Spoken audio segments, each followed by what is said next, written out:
করা হচ্ছে কিসের জন্য? বদনাম করার জন্য। মানে বদনাম করছো তো।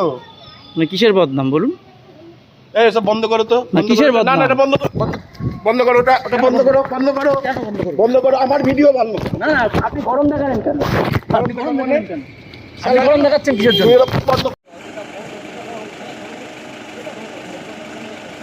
এটা আমি নিয়তের মধ্যে, আমি ছবি করতেই পারি।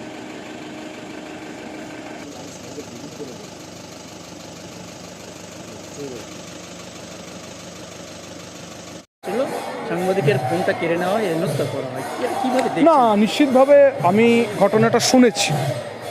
আমি নিশ্চিতভাবে বলবো যে সাংবাদিকতা যারা করছেন আমি তাদের পাশে আছি, এবং যদি তাদেরকে সত্যি সেই রকমভাবে আপনার কথা অনুসারে যাদের হেনস্থা করা হয়েছে, যারা করেছে, নিশ্চিতভাবে এসপি সাহেবও বলেছেন থানায় অভিযোগ এসছে, অভিযোগের ভিত্তিতে নিশ্চয়ই তদন্ত হবে এবং যেটা ব্যবস্থা নেওয়া হবে। এই ব্যাপারে